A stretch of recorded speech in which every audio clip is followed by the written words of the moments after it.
if we start to take really good care of our mind on a daily basis and actually create some inner space, create some inner clarity, create some inner peace, we're much more able to deal with these things when they come our way. And meditation naturally helps you to do that. So even a simple breathing meditation would be a great starting point. Hello and welcome to this week's episode of Garry Talks. I'm your host, Garry Kelly, and in this episode I'm talking to Adam Starr, a young man who moved from Dublin to London in the late 80s, became a director of a global media company, but gave it all up a few years ago to become an international teacher of meditation and Buddhism. Success isn't making loads of money in a big city. It's doing the thing that gives you purpose. Stress may be a normal part of everyday life, yet as we all know, if it goes unchecked and ramps up, these unhealthy levels of stress can seriously undermine our peace of mind, our happiness and resilience in daily life. But when we learn how to stress less, we discover how we can live more fully and increasingly peaceful, happier, healthy lives. I believe if you are suffering from stress or simply feeling a little lost at the moment, I think you will find great value in the following discussion. So please sit back, relax and enjoy. This is a GK Media podcast. Adam Starr, former director of a global media company, now an international teacher of meditation and Buddhism. We're your resident teacher at Tara Kadampa in Dublin. Thank you for joining us in Garry Talks. Oh, it's great to be with you. Thank you, Garry. Now, I was wondering, how do I get the pronunciation right of this first? Because you're known as Kadam Adam. Yeah. And Kadam is a typical name in Kadampa Buddhism. Yeah. It's great that it rhymes with your name, isn't it? Just stick a K in front of my name and we're good to go. It's like it was meant to be. Yeah. But you're happy enough being addressed as Adam anyway. That's fine, yeah. Really excited to hear the story of where your journey that has taken you to where you are today, where it started. So I know you went off to London. You left Ireland, Dublin, in the late 80s, looking to probably make a big impact, hitting London, getting involved in global media. Who was Adam back then? So I left, as you say, in 1989, and back then I was very much like most of our generation at around that time, where, you know, there wasn't a lot of work in Ireland and there wasn't a lot of progression career-wise. So, you know, a lot of my friends and we left at that time and just decided to kind of streets are paved with gold kind of idea that people would say, but they weren't really. But anyway, so we decided to try it. A lot of my friends went back and I stayed on, and I loved London. I was young and I just eventually got into working in the corporate world. And from there really just kind of built up that corporate career over a period of years. But yeah, it was for the same reason a lot of us left back then, was just this, let's see what the adventure's like in London. Let's see if we can move and, you know, create careers and so forth. So yeah. It's funny because when you talk about it, the energy isn't coming off you. Yeah. Like with the body language, it's very down and reserved. Right. So, like, what sort of stuff were you doing? Because obviously you're happy you're not doing it today, that things changed. But there must have been something driving you back then.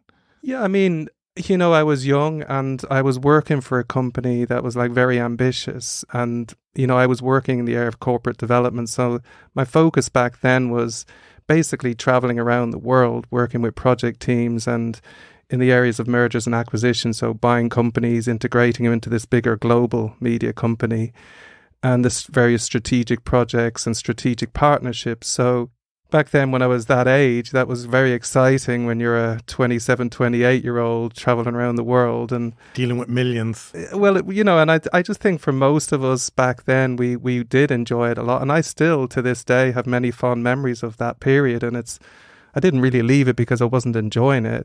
I just wanted to try something different. So I think back then it seemed like that youthful enthusiasm and let's just explore what's possible. And we had a company that was very ambitious and very, you know, comfortable with letting younger people kind of really go for it. And I think it was an exciting period. It was an enjoyable period, a period of growth for me personally.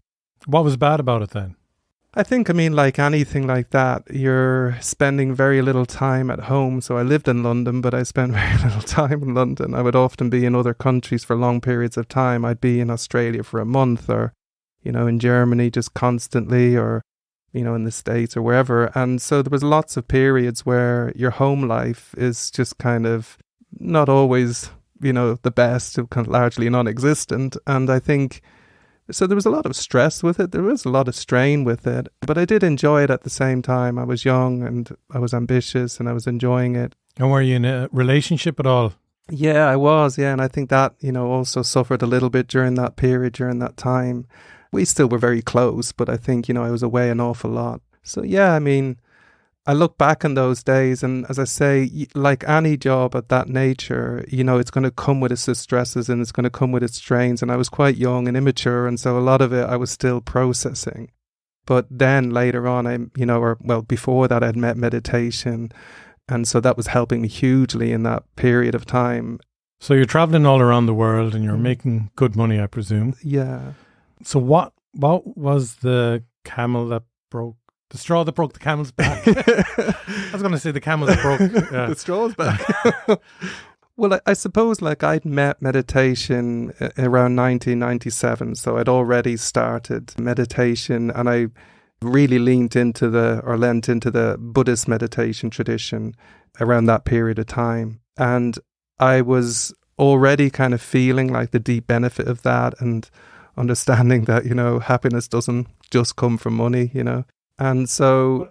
Sorry to interrupt, but I wonder, coming from Catholic Ireland in the mid-90s, it was still unusual for someone to start exploring something, another, some people say Buddhism is a religion, other people say it's a spiritual journey, but exploring something different because, it wasn't too long ago that it was frowned upon. Even yoga was frowned upon as something that wasn't part of Catholic teachings and stuff. I always had a lean in that way. I would say even growing up, I had a leaning that way, kind of more of a leaning inwards than outwards. So there was that part of me very much. And, I was very introverted even back then. And so I did have that kind of side to me anyway. It wasn't really obvious to me in the earlier years. And, I was busy with work and so forth. But by that time, so I left Ireland in 1989. I'd already been in London quite a few years. And that whole... traditional approach, which obviously I respect, other people have their ways. That to me had largely faded by the time I met meditation. I was very much into my career at that time, very much, living a very kind of modern lifestyle. And meditation, in fairness, even in London back in those days, it was quite relatively new as a kind of mainstream thing. But it was normal, many people were meditating. So for me, it wasn't really an Irish Catholic thing. By that time, I'd very much moved forward with my life and moved on from Ireland, and I very much felt London and the world was my home. And so, I'd met a lot of this kind of culture when I was traveling around the world and stuff. So for me, it was just a very natural transition at that time. And as I say, it kind of very much tuned into where I was at anyway. And I've always been, more contemplative, a bit internal. So yeah, it just kind of seemed to be quite a natural thing to me. Yeah. So 97, you started exploring meditation. So what was the thing then where you decided to take it further and to start maybe cutting back on your hours in your job? I think, for starters, it was I met it in 97 and I left eventually my corporate life in 2005. So I'd already been meditating for quite some time. I'd met the Kadampa Buddhist lineage. Within the general Buddhist tradition, I met the Kadampa Buddhist lineage, which, was my teacher Geshe Kelsang, and also that lineage for me really resonated. So I'd already met that some time before I eventually left corporate life in 2005. I think by that stage, I'd been exploring meditation and that way of living with more wisdom, more kindness and more compassion in my day-to-day life for quite some time. And I was seeing the benefits of that, dealing with the projects that I'd have to deal with. And often the projects I would have to deal with were quite, there was a lot of conflict and so forth, buying companies, integrating them, the normal thing. So I guess I'd seen profound benefits with that. I'm not saying, profoundly life-changing at that point, but they were profound for me.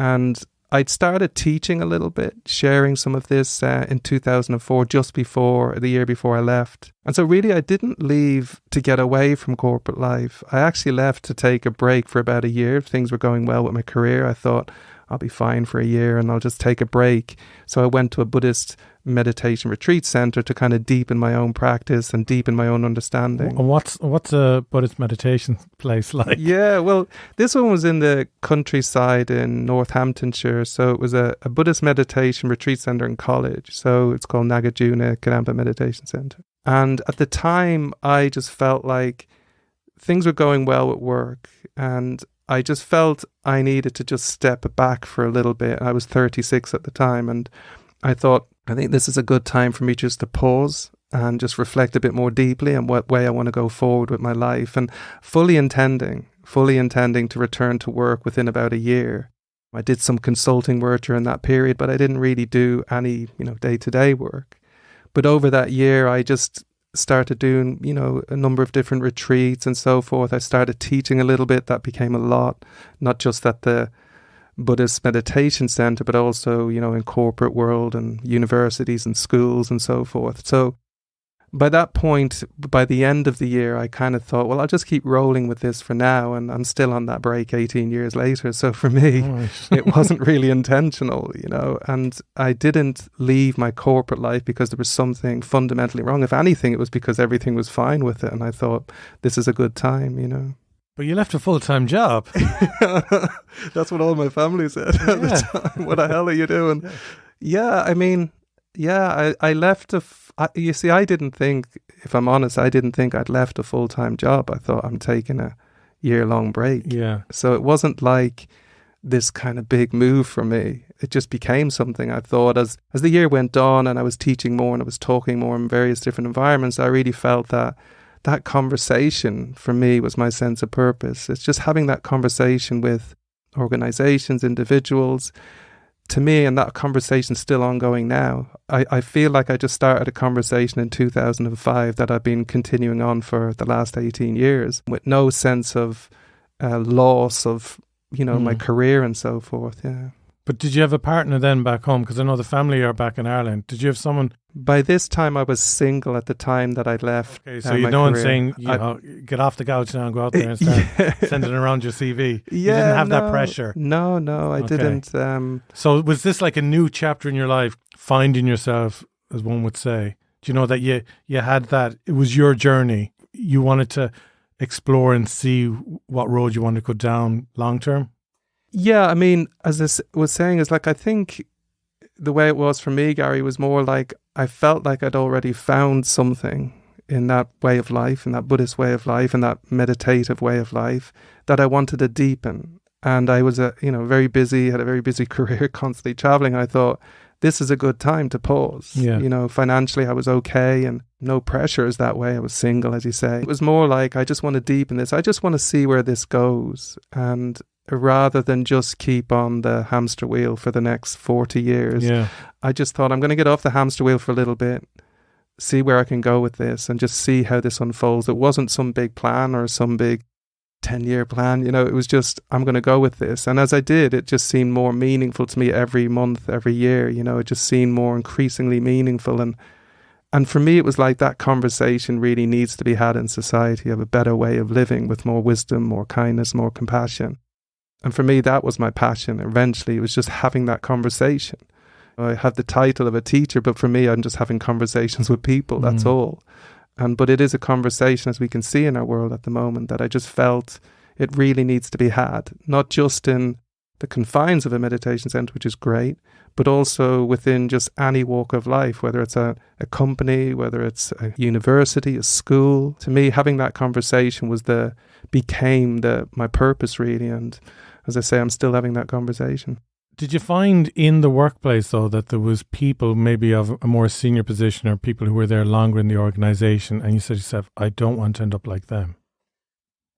Yeah, when I was at that stage, I was working with a lot of the obviously senior execs within the organization in my role. And I mean, they all became very good friends. So they would be like the age I am now back then. And they were very successful, very wealthy people. I guess for me, I could see, and a couple of them I spoke to before I left. I remember one senior executive in Germany saying to me, I'd love to do what you're doing. It's just, I'm just too frightened to do that. There was a respect for what I was doing, not a kind of, what on earth are you doing? And again, it was a year, it wasn't supposed to be, nearly 20 years. So I did look around and I thought, I'm going on that direction. And these were wonderful people, don't get me wrong, but they were people who were heavily burdened by their careers and they're tired, exhausted. Feeling trapped, maybe. I don't know whether they'd say they felt trapped. I think they just had a lot on their minds all the time, a lot of burden. They seemed to enjoy the chase. But I guess for me, I thought there's got to be something different. I've got to not just keep rolling with it for the next 10, 20 years without asking myself some questions. Is this really where your passion is? Is this really what you want to do? Not whether you're good at something. You can be good, as you can be really good at something, but it doesn't mean that that's really where your heart is. And for me, it was always that journey of like, where is my heart? Not what is it I should be doing, I think that's a key thing, because what I've really discovered over the last while doing Garry Talks is it doesn't matter what business idea you come up with that you think will make millions for you in life. The only thing that'll drive you is passion.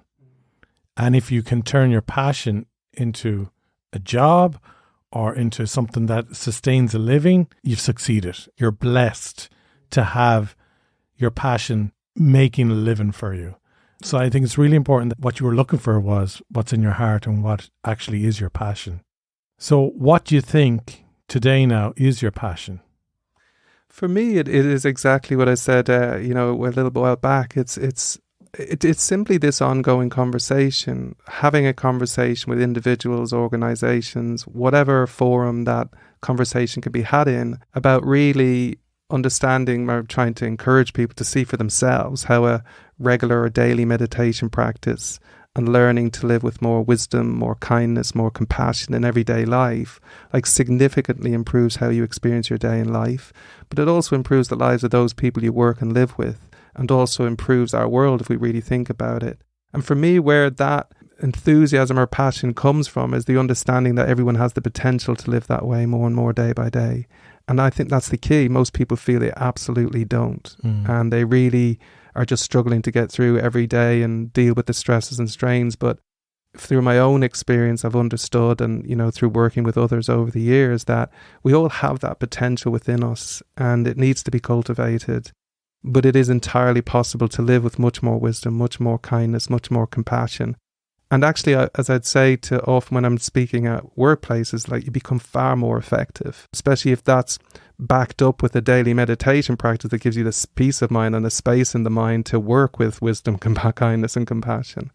So for me, it's just that conversation. Now, that could be leading a meditation retreat. It could be teaching Buddhist philosophy or psychology, or it could just be a conversation on a podcast or in a workplace or a university school, whatever it is. To me, that conversation is so needed in our society at the moment, because everyone's struggling to see things with perspective. Everyone's struggling to maintain a consistent compassion for others when we're overwhelmed ourselves.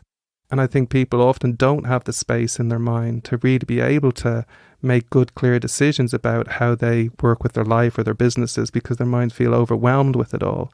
The idea that we take care of our lives, so we take care of our work, we take care of our business, we take care of our home, we take care of maybe our body and our health physically. But a lot of people don't really think much about taking really good care of your mind. And I think this, to me, is a huge point, because I think a lot of people think taking good care of your mind is if you're seeing a therapist or a psychiatrist because you're having some struggles with your mind. But from the Buddhist meditation tradition, the way that we understand is very different. It's about daily taking really good care of your mind through meditation, improving the quality and strength of your mindfulness in everyday life, so that actually you start to find this increasing peace of mind and space in the mind and the ability to act with more wisdom, kindness and compassion. And so often people don't really attend to this because they think, well, how do you do that? How do you take good care of your mind?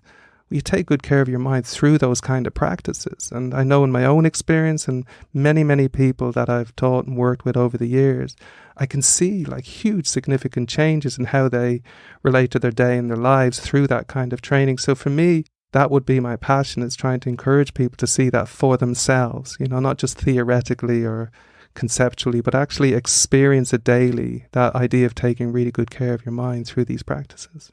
I was speaking to a friend recently, and she has had a very tough 12 months. And it's a thing that always I'm curious about is, what time do people get up? Because I'm not an early riser. And she says, I get up at 6 o'clock every morning. I was like, really? She goes, yeah. I said, yeah, the first thing I do is I meditate. I go, really? She goes, oh, Garry, if I didn't meditate, I'd be gone cracked throughout the day. She said, meditation in the morning is the only thing that keeps me sane and has me going into the day positive and productive. And I thought, wow. So she would do maybe 10 minutes to 30 minutes, depending on her week. But every morning she gets up while the house is quiet, everyone is still in their beds, and she meditates. And she said it is the best thing that she does in the day, every day. So I'm open now. So Kadam Adam, talk to me about meditation and, on a deeper level, what's the benefit? How long does it take for people to kind of feel something? How do they change over time by doing meditations on a, even Monday to Friday?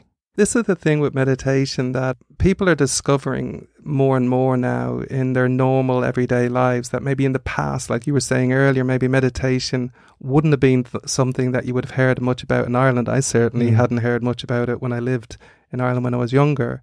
But it's becoming more all-pervasive. If you look at many people who have, very responsible positions or successful careers, you'll see many of them are well-known meditators. It's just, again, it's that idea of taking really good care of your mind on a daily basis. Just like if you went to the gym, and people go to the gym to take really good care of their body physically so that they have the physical well-being and resilience to deal with the challenges and stresses of daily life. Often people have neglected that part, the mind, and that actually determines the quality of your day and your life.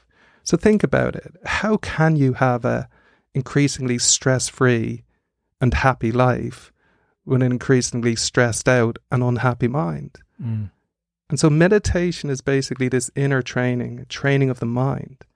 So you turn inwards and you actually learn how to develop and maintain a deeper sense of peace of mind, a natural feeling of space in the mind, and an increasing feeling of happiness that comes from that experience, just a natural feeling of happiness. I don't get it. Is that done through breathing, or how does that happen? There are many different forms of meditation, but the basic, simple idea of meditation is focusing on something that you can prove through your own direct experience is giving rise to an increasing peace of mind and a natural feeling of happiness that begins to pervade more and more your day and your life. So that's the basic idea. So focus on something that makes you happy or calm, is it? Well, in the sense that focus on something that you prove through focusing on it, it increases your peace of mind, increases the space in your mind, and you start to feel increasingly happy as a result of that. So as you say, one aspect of that could be breathing meditation, just sitting down for 10 to 15 minutes, focusing on the breath instead of focusing on the traffic jam in our mind of thoughts, distractions, busyness. You learn to train the attention to focus on that breath and then naturally disengaging from all the other stuff that's burdening our mind. And what happens is the more you focus on the breath, the more the mind settles and becomes increasingly calm, clear and peaceful. And through that, the more peaceful the mind becomes, the naturally happier you feel. So that's a simple, anyone could do that, just focusing on the breath, learning to not focus on everything else. Then there's more to the meditation practice than that. So as you progress on from that, then there are meditation practices that help you to recognize, reduce, and gradually begin to let go of the underlying unhealthy habits of mind that cause us stress, anxiety, worry, suffering.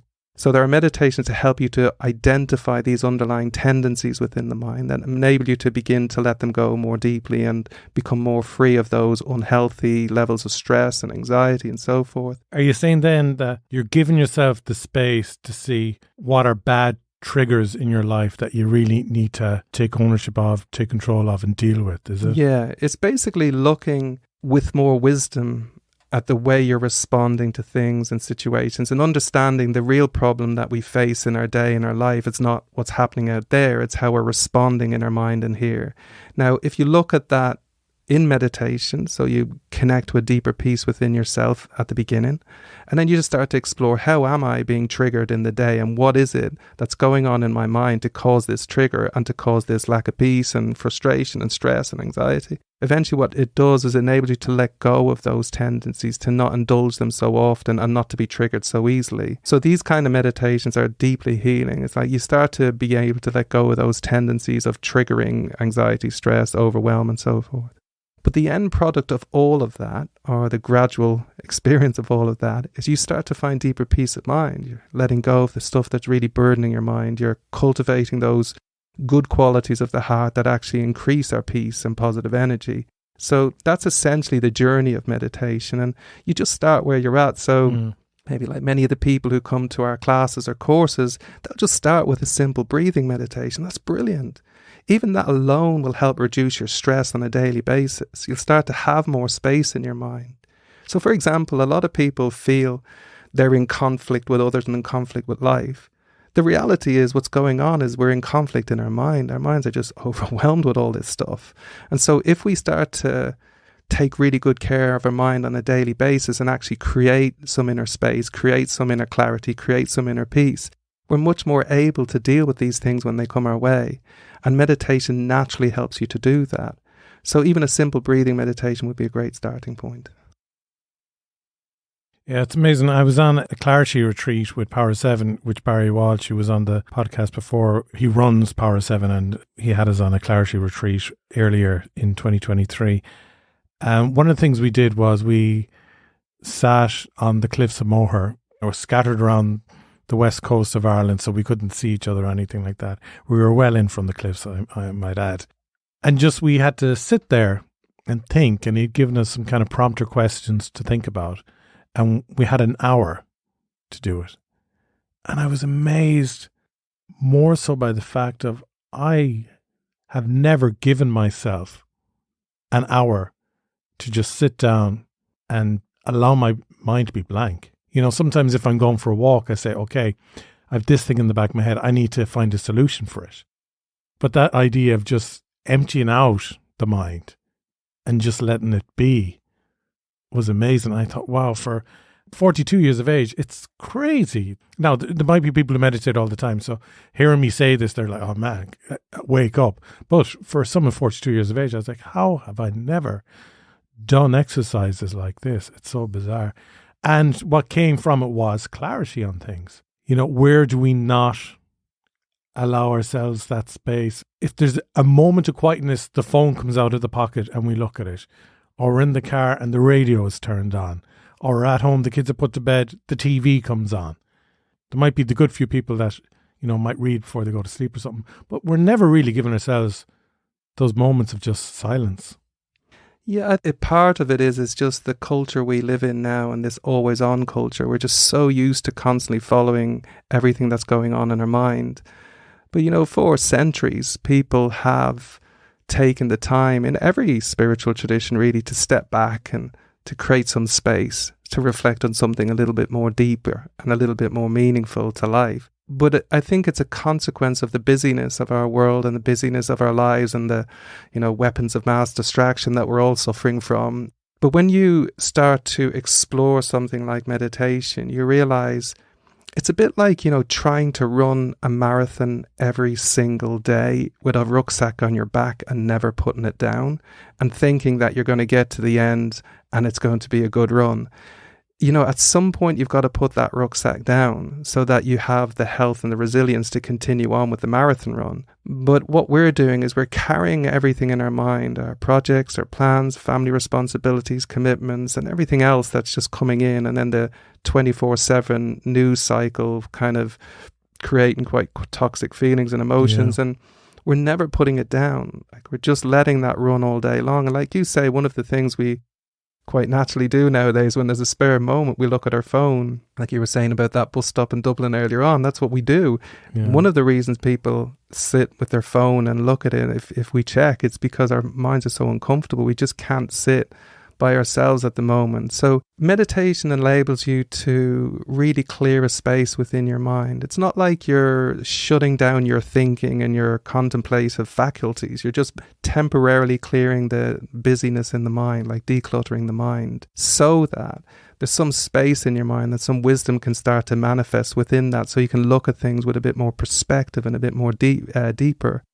And so meditations like this, decluttering of the mind initially, so that you can look at things with more wisdom, more perspective, and even just creating that space in your mind to just pause every now and again is so helpful, because then you refresh in the morning, you feel refreshed in the morning before you start your day. The mind's clear, it's not cluttered, and therefore you set a new kind of energy every day before you get going with your life. And of course, then you got to get on with your life. But that meditative practice helps you during the day when the difficulties start coming your way, because you're not so in conflict in your mind, and therefore you have more space in your mind to flex and work with the challenges without feeling overwhelmed by them. Yeah, because I think you've taken control of your day. You're on top of your day going into your day, because what happens with me and so many others is, the alarm goes off, I get up, check the phone, any emails there, remind myself what I have to do for the day. So my mind's already racing before I get out of the bed. Then it's like getting the kids up, getting the breakfast ready, getting them to school, getting my own breakfast, thinking of what I'll have for lunch. Will I bring something from the fridge? Will I get something later on? Getting a shower, getting changed, getting in the car, doing the drops off, getting into work 20 minutes later, in work mode now, meetings coming up, finish work, get out the door, go collect the kids, head home, get them ready for bed. Just go. 9:30, they're in bed. They're hopefully asleep. And then an hour later, it's or two, maybe going to bed. And again, that hour or two before bed is me escaping, watching TV or something, or going back on the laptop to get on top of stuff ahead of tomorrow, so to try and make my day easier. And it's just nuts, like.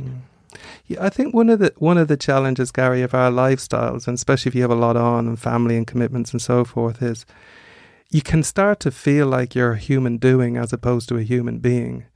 And it's all in the title. We need to be more than the do aspect. If we can be more at peace, if we can be more balanced, if we can be more relaxed, if we can be more resilient through these kind of trainings, then what you'll find is getting things done, you'll get it done a lot quicker. So ask yourself, which state of mind is going to get your to-do list done?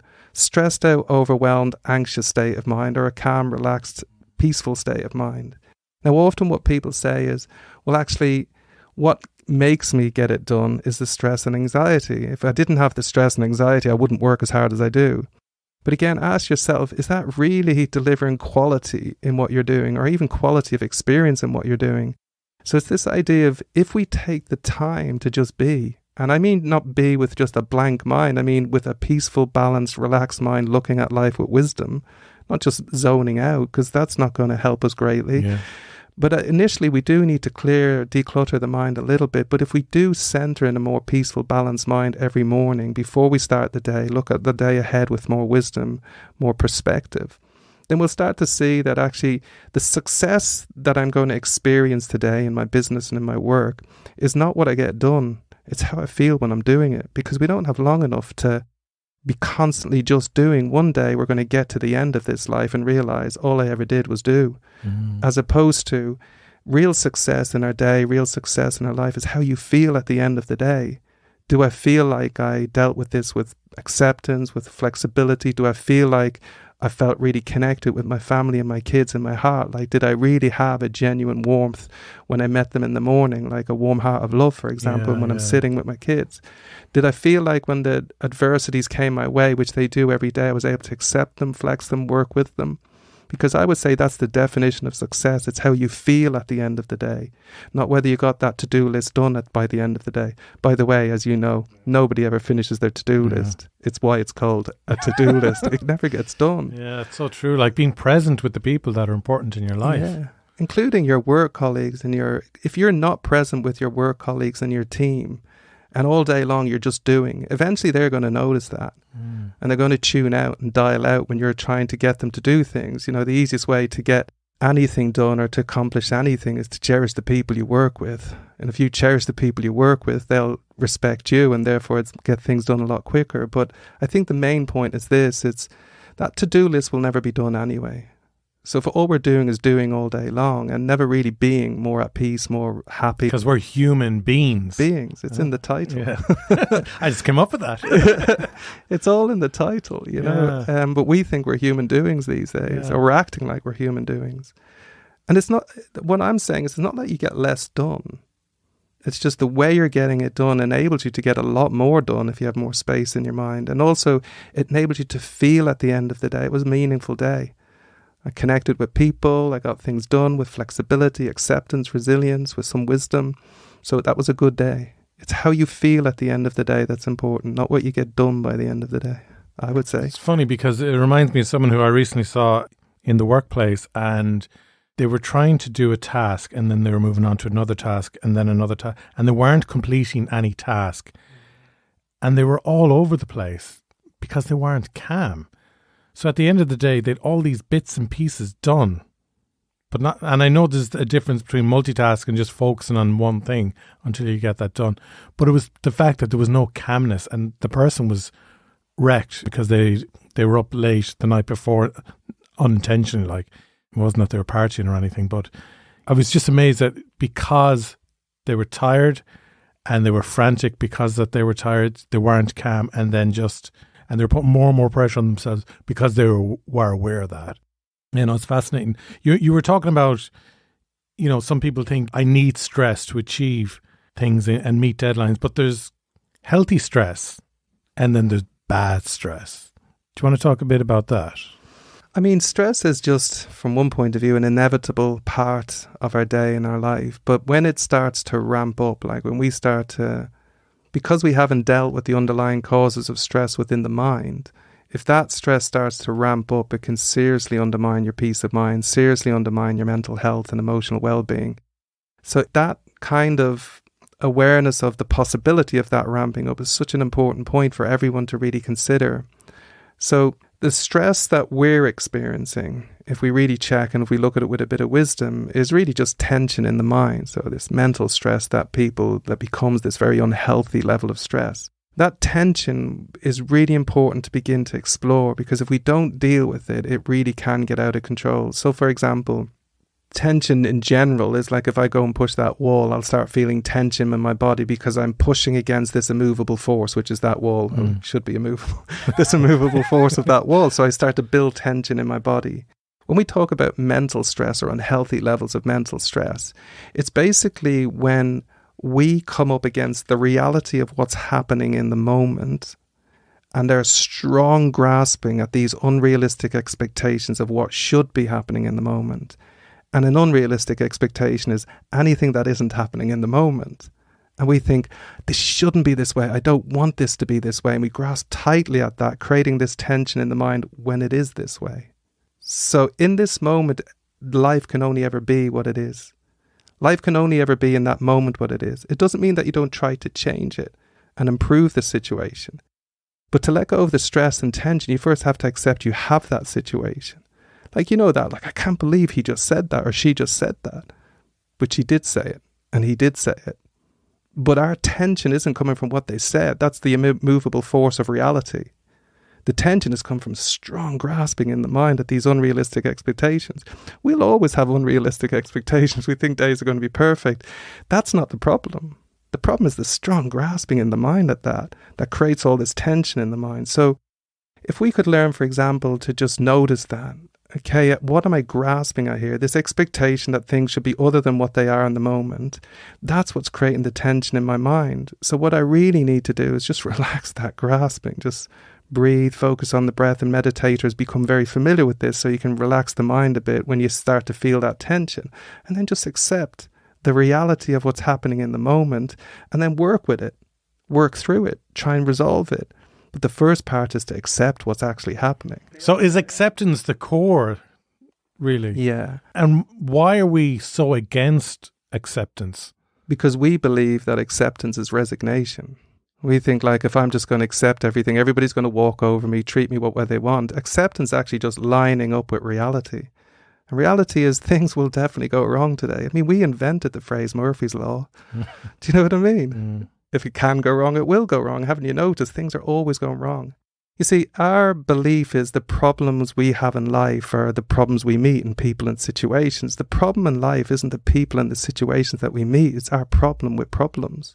Yeah. So it's like this, say, if I meet a difficult person today, I think the problem is the difficult person. Actually, the problem I have is this growing stress and tension in my mind because of meeting this difficult person. If I could relax and let go of that tension, accept the reality, which is they're difficult, then my mind's at peace. I'm able to work with that. I don't feel overwhelmed by that. Because you're losing all your energy focusing on the fact that they're a difficult person, Exactly. rather than just getting on with it. Exactly. Yeah. Putting your energy elsewhere. Because they are difficult. Yeah. And unless they decide to change, which we can't be guaranteed they will, we're allowing ourselves to be like this emotional puppet on a string. They're just pulling on those heartstrings all day long because we can't accept the reality. Now, I'm not saying that you don't then challenge the difficult person or question them or, even explain your view and try to reverse the situation. I'm not saying that. I'm just saying we accept what's happening in the moment, which is they are difficult. And then understanding that that's coming from a wisdom that understands there's always difficult people and situations. There's nothing unusual happening. It's just we think it shouldn't be. In a world where we know we've spent a whole life meeting difficult people and situations, but we have this unrealistic expectation life shouldn't be like that. And it is. So in that acceptance, there's this peace of mind immediately. There's no tension in the mind because you're fully and wholeheartedly accepting the situation. You have the peace of mind now to say, look, I really don't agree with what you're saying. You're just being ignorant and rude. I mean, I love you, but you're being ignorant and rude. You're not tense. You're not getting angry. You're not getting frustrated. So there's the flexibility within the mind to actually deal with these things. And so that's what we all need to eventually see for ourselves, how we can do that. And that's what I meant earlier on about this idea of living with more wisdom in your daily life. The wisdom that understands you're always going to meet difficult people and situations, nothing unusual happening. Your ability to accept that with that wisdom in your heart is what lets you work with it without feeling overwhelmed by it. So we're talking there about maybe interactions that you may physically have with people. What about, you're talking about the 24/7 news feeds coming in all the time, and at the moment it is really negative, or maybe it always was, but it really feels negative at the moment with everything. War in Ukraine, with uprisings going on in other parts, with recessions and inflation, and it's very, very hard to find a good news story out there at the moment. And I don't know, a good friend of mine has deleted all his news apps and social media apps from his phone because he just can't hack it anymore. He can't take it anymore. How do we come to a level of acceptance when certain things are happening in the world that are wrong and we know we can't really do much about it? Should we not feel guilty that we're just accepting, that there's women and children being beaten and tortured and raped a 3-hour flight away from where we are today, and it's happening in its masses, and it's being allowed to happen? Yes, it's a really good question. And I mean, we could do a whole podcast on this one. It's a really good question because I think, again, this is the key with acceptance. It's not resignation. You're not resigned to the fact that there's absolutely nothing you can do about those situations. You're just accepting that is the situation. So our feelings of overwhelm at looking at that, like your friend thinking, I've just got to remove these news apps, is totally understandable because, for one, as I said earlier on, because our minds carry a lot of stress and tension anyway, just by living a normal daily life, when you then start to feed in the 24/7 often toxic news cycle, it's just too overwhelming for most people. So the first starting point is create some space in your mind through a daily meditation practice that gives you the peace of mind, the flexibility to not feel overwhelmed when this world starts to show its frailties and the various conflicts and so forth. Now, in this training, what's really important is this idea, as I was saying earlier on, it's all about living within deepening wisdom and in deepening compassion. So when you have that wisdom in your heart that understands, look, there's always problems and people will always suffer. This is not unusual. In reality, throughout the ages, there have been so much atrocities and suffering. You're just accepting the reality of that. But once you accept the reality of it, you're not overwhelmed by it. And if you're not overwhelmed by it, you have the energy more in your mind to do something about it. At the very least we could do in that situation, instead of feeling guilty about doing nothing, is We could choose to live within our group of friends and family and work colleagues without conflict. If you're seeing the conflict around the world and feeling overwhelmed by it and thinking, which is a fair point, there's not much I can do to stop this, we could definitely start with your own family and your own friends and reduce conflict there within your mind with them. So letting go of anger and resentment in relationships, showing what it means to live with more kindness and compassion in daily life. So you're actually making a positive contribution in your close circle of family and friends. So it's not like you're doing nothing, but it's a good point. There's not much we can do. But when somebody grows those qualities of kindness and compassion, they often feel this bigger sense of responsibility to do something in the world to create a more positive, more compassionate world. So let's see where that goes over time. But at the very least, start with your little corner of the world so we don't feel disempowered by the suffering. We feel energized to do something about creating a world where there isn't so much conflict and suffering, at least in my little corner of the world. And in that way, you're always feeling like there's something positive I can do here, as opposed to I just feel overwhelmed by this. But the truth is, Garry, at the end of the day, most people suffer with this because they find it very hard to accept this reality. But this has always been the way. So we need to find a way to not feel so overwhelmed by it and actually start to use it as an energy to make sure that wherever we are, we're creating a better world. And that, at least, at the very least, is creating within our little corner of the world, a more compassionate world for our family, friends, and so forth. I think during the pandemic, we were really good with compassion. And I think part of it is we were all going through it at the same time. So we were in tune with each other a little bit more. So we could accept that someone was finding it difficult working from home with screaming kids in the background because we all had the same thing going on. And I had this firm belief that coming out of the pandemic, we would have learned so much about ourselves over those 2 years that we would bring all those positive learnings into the new wave, the post-pandemic. But I think we've actually just gone back to the way we used to be pre-pandemic, the same kind of busyness, running around, I need this now type attitude. Like during COVID, if someone had sent an email and they didn't get a response for 3 days, I understand. It's busy for everyone at the moment, a lot going on. Now, you nearly get a phone call an hour later. Did you get the email because you didn't respond? Yeah. It's like, we've just gone back to the way we were. And like, why have we lost the compassion when I do think for a little minute time, we were good at it? Yeah. Well, it's a really good question, and it is a deep question to explore for everyone. But I think, what you often see in situations like that is the best of humanity, where you can see the worst of humanity, you can see the best of humanity. So at that time during the pandemic, this whole "we're in it together" it was more than just a slogan, because we really were in it together. Everyone's having the same kind of challenges and difficulties. And so often in those situations when we feel in it together and we feel like this universal connection with the suffering that everyone was experiencing at that time, there's some compassion. So I would say again that it's true that everyone can discover for themselves that those qualities of compassion and connection and kindness and love, they're all very natural qualities of our hearts. Most people feel it isn't because they feel overwhelmed with life. It doesn't feel natural and consistent to them.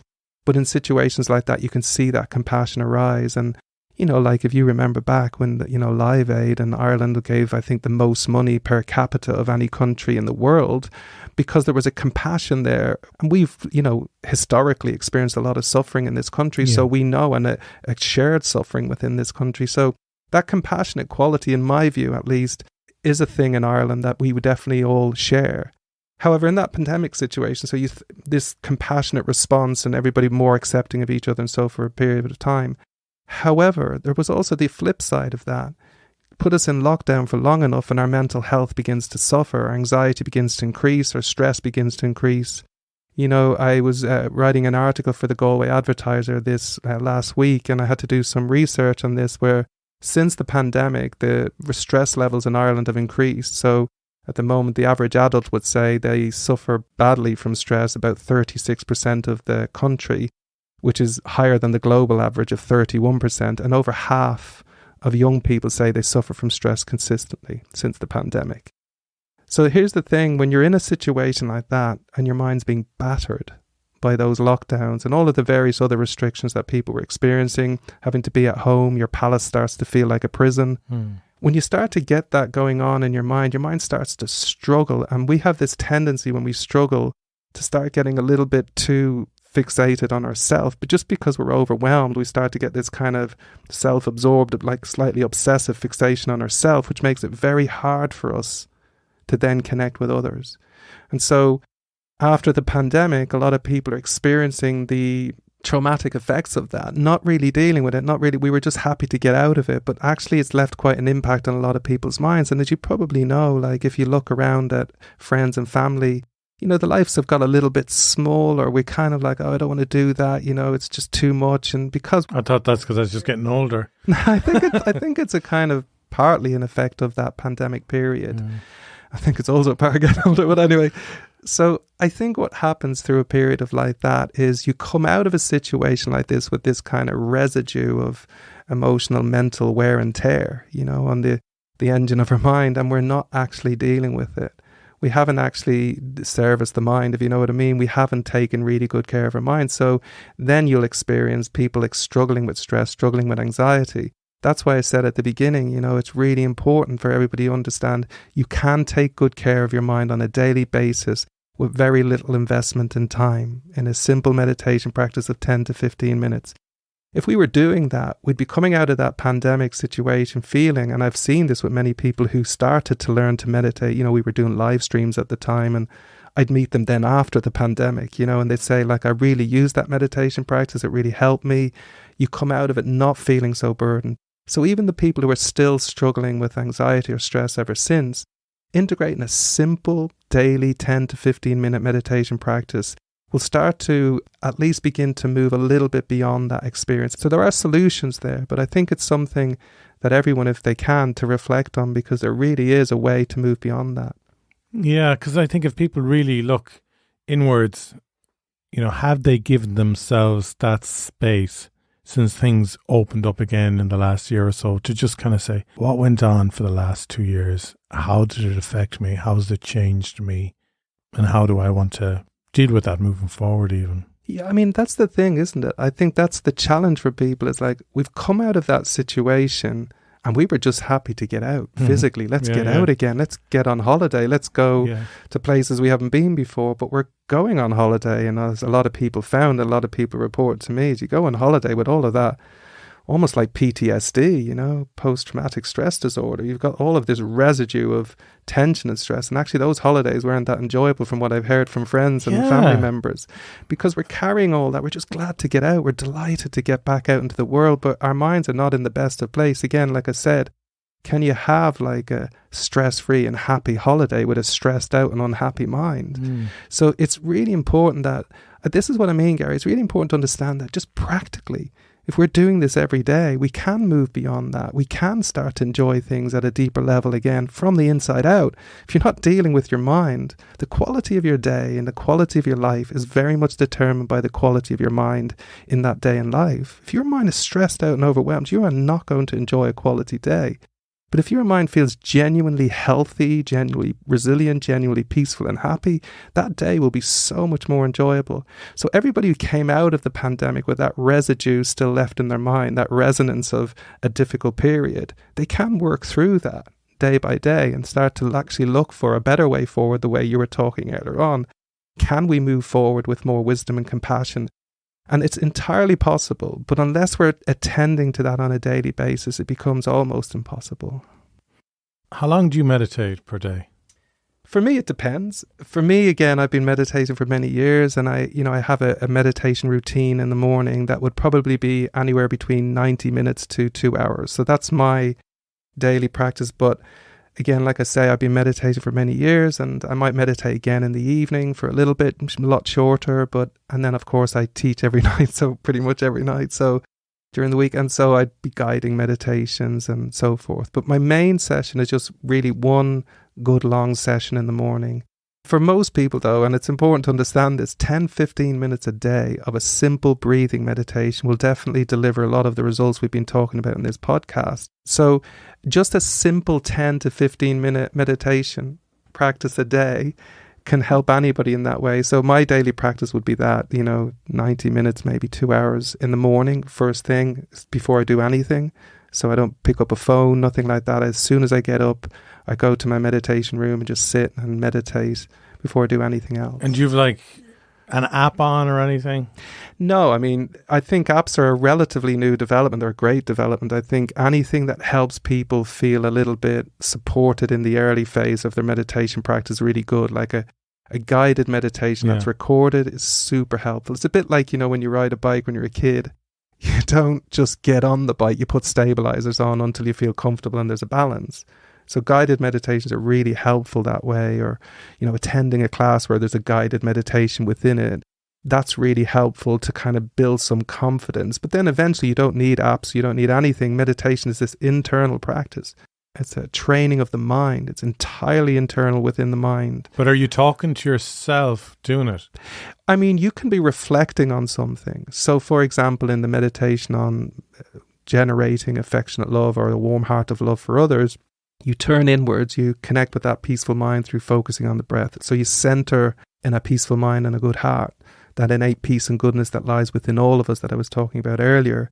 You tune into that as the basis of then contemplating how we receive benefit from others all day in everything we do. So the food we eat, the clothes we wear, the room we're sitting in, the house we're sitting in, and the various people that are doing various tasks throughout the day that benefit us all day. So in meditation, you would contemplate that and reflect on how that is a kindness for you. So for you, you're receiving the kindness of others, we would say in the meditative Buddhist meditation world. You're receiving the kindness of others, meaning the benefit you receive from other people's actions all day long. In meditation, you'd be contemplating that, not necessarily talking it in your head, you'd be contemplating it gently in your heart until you start to feel a sense of appreciation, gratitude. And then through that, a natural warm heart and feeling of love gently arises. Meditation's a heart practice, not a head practice. Okay. Yeah. This is your reflecting on wisdom. And wisdom just simply is the way things really are, as opposed to the way we think they are, which is often not the way they are. So we often think happiness comes from having more money, a bigger house and a yacht. But actually... It does? No, what am I doing for the last 10 years? I'm sorry. I mean, it's good to have a good home and, especially if you have kids in a family, and it's good to have money in the bank. But happiness really comes from inner peace or peace of mind. So we know that. We may not be convinced it comes from inner peace or peace of mind, but we're absolutely convinced that if you have no peace of mind, it's impossible to be happy. So if we understand that more deeply with wisdom, that happiness doesn't come from controlling everything perfectly out there so I feel okay in here. Actually, what comes from that is increasing stress and anxiety, because you can't control everything out there all the time, and it naturally will lead to this increasing anxiety. However, in meditation, you develop this wisdom that knows the way things really are through your own direct experience of experiencing inner peace or peace of mind through training in meditation, and the natural feeling of happiness that just comes from that. And I don't mean just when you're in meditation. I mean, you train to develop this underlying deep and resonant sense of inner peace that gives rise to this natural feeling of happiness more and more throughout your day and life. Instead of stressing out when things aren't going perfect today, I remind myself, you need to sit down and relax your mind, get back to peace of mind so there's some happiness there and the flexibility to work with this. That's wisdom. It's when that guides your life, you're able to work with things in a much healthier way. So back to that point about contemplating the kindness of others, you're just contemplating reality. This isn't rose-tinted glasses. The truth is, others are kind in the sense that we receive benefit from others all day long. There is somebody sitting in a power plant as you and I are sitting here this evening, and they're making sure that this electricity is on and that the heating's in the building. We're benefiting as a result of that. The clothes we're wearing sitting here, somebody else made them. Our dinner is getting prepared in some field somewhere in Ireland or somewhere else that's eventually going to end up on our plate, whatever they're growing and so forth. We're receiving that benefit all day long. When you pause to appreciate that, you do feel this deep sense of appreciation and affection for others. And that's what I mean. You're not contemplating some rose-tinted version of the world. You're just contemplating the way things really are. That generates a natural feeling of appreciation and gratitude and love. And so that's what's beautiful about meditation. You're not trying to convince yourself to be positive. You're reflecting with wisdom that enables this natural peace and positive energy and positive perspective to arise. Never looking at anything other than the way it really is. And we may say, oh, yeah, but people are like really negative and really destructive and so forth. Okay, so that's also something you can reflect on with wisdom. Is it that the person is negative and destructive, or do they struggle with states of mind that make them negative and destructive? In reality, everyone is struggling with their mind at times, and that struggle often comes out as anger and hatred and greed and ignorance. And never ever trying to pretend anything. You're always going from, it's not like fake it till you make it. It's looking at life with wisdom that increases that peace of mind, that compassion, that wisdom. Yeah. So are you pretty much happy every day, would you say? Or is that, too much of a strong statement to make? Am I pretty much happy every day? Yeah, but you're saying like you are focusing on compassion and love and wisdom and acceptance and gratitude, which is something ultimately that we should all be focusing on. And that does inner peace bring happiness. So, for someone who's practicing meditation for on average 2 hours a day, are you happy? I would say I'm a lot happier day to day than I was when I started back in 97. I'm a lot happier day to day. I'm just a normal person though. Like anyone, we have our struggles, we have our challenges, we have our difficulties. But I definitely know this. Through training in these methods over that period of time, there is a deeper peace there, that's true, and a natural feeling of happiness that comes from that. So I could say definitely I feel a lot happier than when I started in 97. And I would say that wisdom has helped me to work through very difficult situations in my own life and the life of my family and friends without feeling as overwhelmed by them as I would have done back in 97. So I definitely say, and not just me, I would say anyone I know who has trained in these methods for a long period of time and, learned how to do them well and done them consistently, they will all say the same thing, that there's this gradual growing of inner peace within your mind that gives rise to this natural feeling of happiness. But at the end of the day, we're human beings. You're going to have difficult days. You're going to have difficult periods. And that can be seriously undermined during that period. But that's okay if you know how to reset. Do you know what I mean? It's like turning on a tap, Garry. You turn on the tap through meditation and there's a flow of like peace, happiness, love, compassion. And sometimes the tap just turns off. But that's fine if you know how to turn it back on. So you go through a tough period and maybe your mind is really burdened by a really stressful time in your life. And then eventually you just start to emerge out of that through your daily meditation practice. But to be really clear, when we say you were saying about 2 hours meditation a day, meditation is a 24-hour thing, not a 2-hour thing. So there's two aspects to meditation. There's what we call the formal meditation practice, so the bit you do in the morning. And then there's what we call the activities in the practice in the meditation break, which is what you and I call the rest of life. So what happens in your meditation, say for example, I'm generating, a genuine love or compassion for people in meditation in the morning. The idea is to hold that experience and to hold that wisdom and to hold that love and that compassion in my heart as I meet with people in my day and my life, so my family, my friends.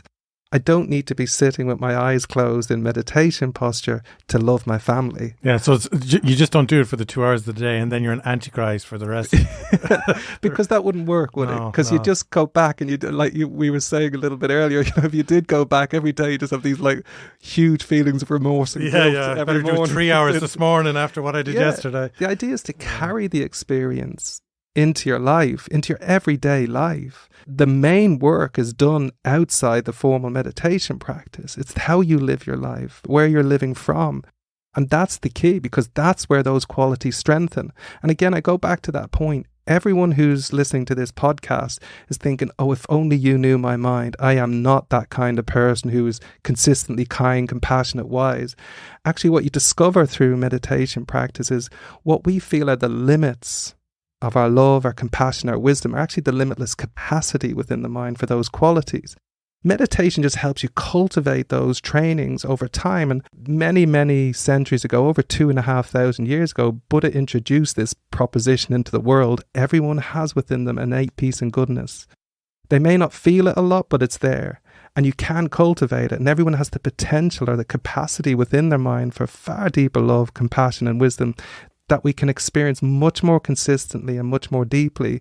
And my own journey over this last how many years has also definitely revealed that to me. And I'm absolutely convinced there's no one in this world who doesn't have that same potential, no matter how negative destructive they are today, they have the potential to be far better than that one day. But unless you actually consciously train in these methods, you're never really going to discover that. I mean, of course you have a natural love, and everybody has some degree of love and compassion, even if it's just for one person or your goldfish. There's something there. But what Buddha said is there's something there that can be continually cultivated through these practices. And these practices don't require you to go and live in a cave in Nepal or a monastery in Tibet. It's everyday life. Like somebody asked me this the other night at a class. He said, I hope he's listening. He said to me, you know the way you always say that this is a lineage that goes back over 2,500 years and it's been road tested for 2,500 years. He said, but is it still valid today? Because 2,500 years ago, they didn't have smartphones. They didn't have all the pressures we have. Can you actually apply this in everyday life? Can you actually do this while having like a really busy career, family, all of these commitments? Is that possible?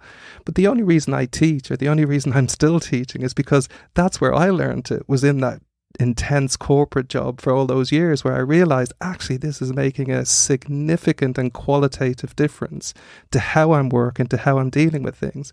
So the whole point of this is it's a practice for everyone, for everyday life, not something where you go off and, I don't know, to a monastery and go on retreat for a year or two. No, this is something you do on a daily basis, taking good care of your mind on a daily basis.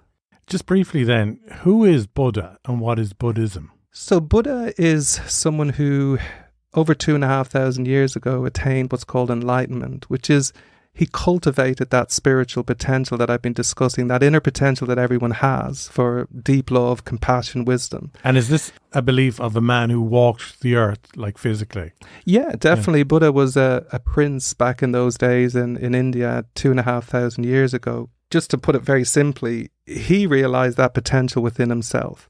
He trained in meditation and practice in daily life until he fully cultivated those qualities. He actually got to a point within his own experience and in his own meditation practice and in his own way of life that he was able to completely liberate his mind from those afflictive emotions and anger and resentment and hatred and greed. He was able to train at such a deep level to liberate his mind from all of that and all of the suffering that generates.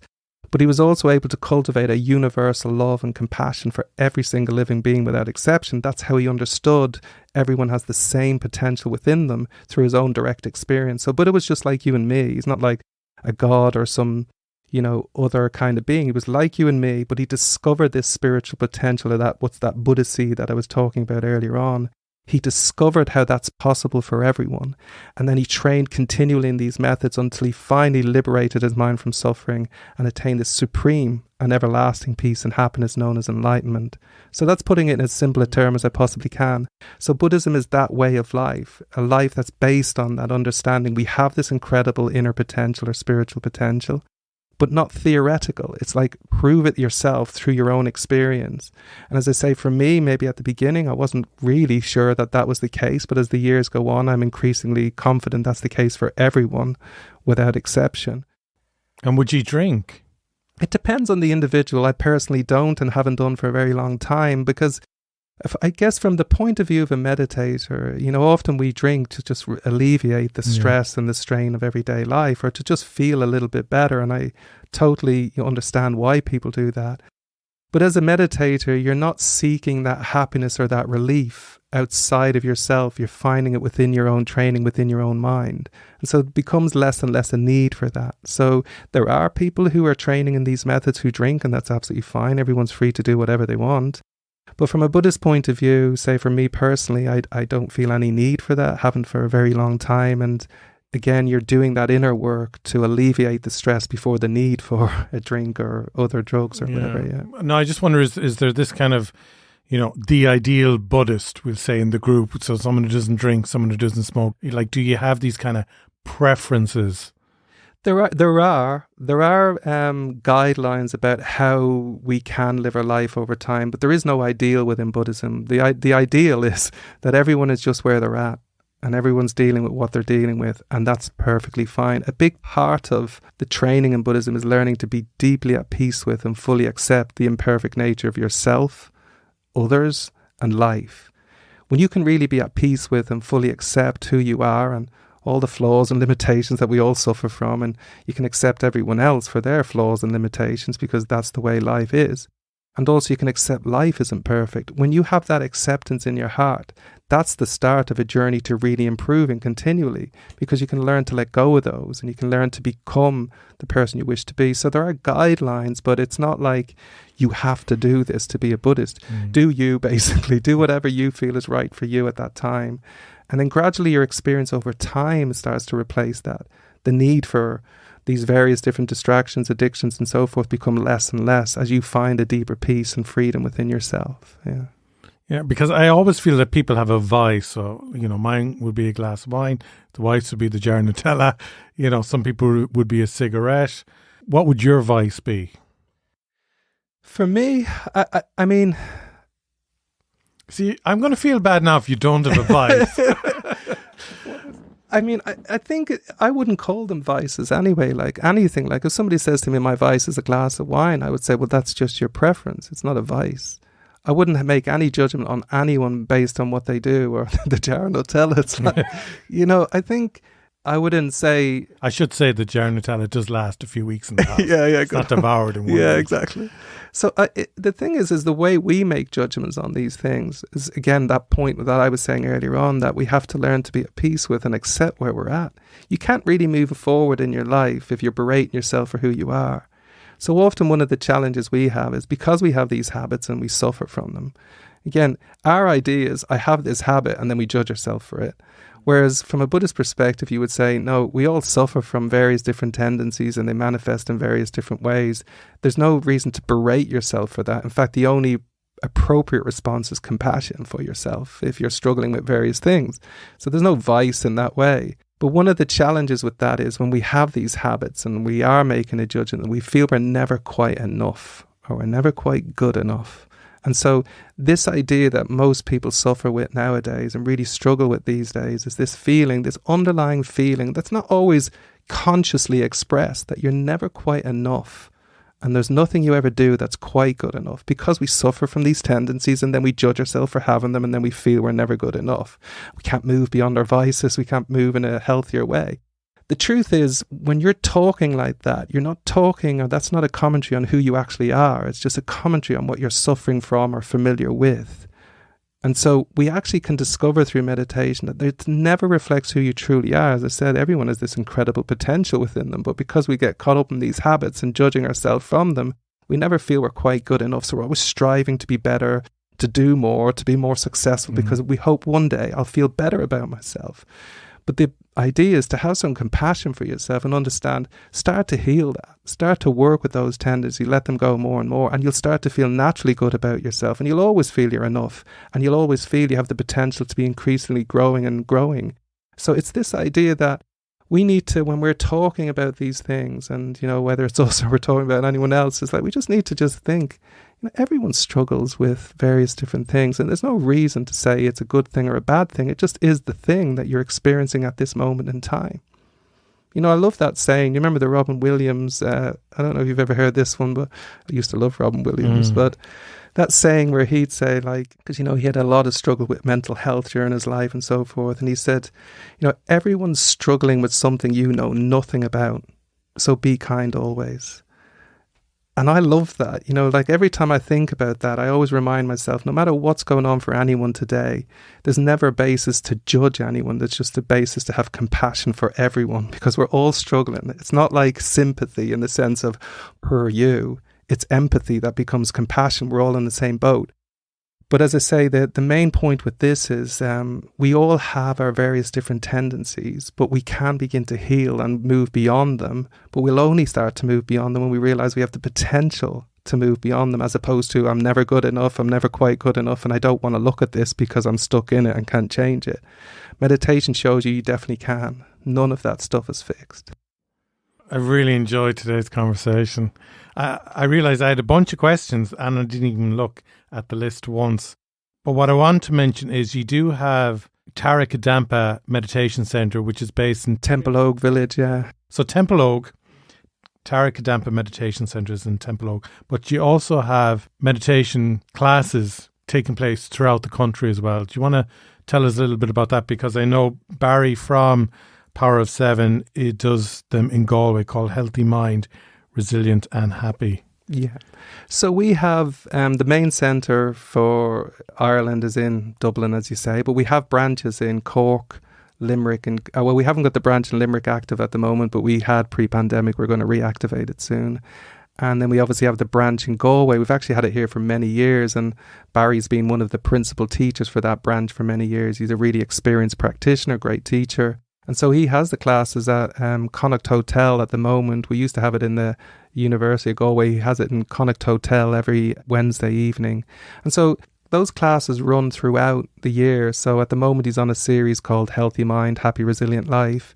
But he'll move on to the next series, which is going to be called Worry Less, Enjoy Life. Just like really practical. Again, it's about explaining these teachings in a really practical, down-to-earth, day-to-day way that everyone can apply to everyday life. That's the key. And they've always been taught in this way, in this very kind of accessible way since Buddha's time, really.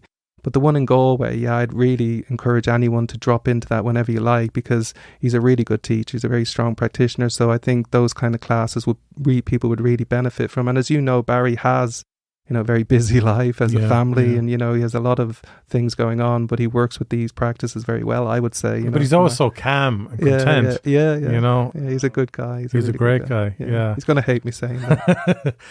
And do you do retreats then if someone wants to head off for we do retreats. Or a week or something? Yeah, we do retreats throughout the year. So generally speaking, in the centre in Dublin, we'll do regular retreats. We've just actually spent January doing weekend retreats in the centre. But often we'll go to the countryside and do like a weekend public country retreat, where everybody comes from around Ireland, and you just have a nice weekend meditating. There'll be some practical teachings, and it's just a really nice vibe as well. So we do that usually about twice a year. But we also have courses like the one I'm teaching here tomorrow, Be a bit late for everybody after this, but it's like, by the time they hear the podcast, it was already on. So you got to go to the website to find out when the next one is. Yeah. And where would they go online to get more? Just basically meditateinireland.com. Meditateinireland.com. Nice, easy one to remember. Yeah. Excellent. Yeah, I think it's important for people to, it's good going off with the lads for a couple of days, maybe doing a whiskey tour or something like that, or, going to a concert or going to a soccer or a rugby match. But I think it's good as well for men and women to just take time out and give themselves some headspace and head off for a couple of days and embark on a journey like this. I think you're absolutely right, yeah. I think it's that nice healthy balance between both, like your normal life, and then bring this into your normal life. They're not mutually exclusive. They actually can become quite easily integrated, Yeah. Kadam Adam Starr, thank you for joining me on Garry Talks. Thank you, Garry. It's been a real pleasure. Thank you very much. Thanks again to Kadam Adam for joining me in GK Media Studios. For more information on Tara Kadampa Meditation Centre, their branches and their classes, head to the website meditateinireland.com. As always, if you can support the show by telling your friends about Garry Talks, I would really appreciate it. And you can connect with me directly by following Garry Talks on Instagram, LinkedIn and TikTok. Have a great week, and I look forward to talking to you again on Friday for a short bonus episode of Business Bites. Take care.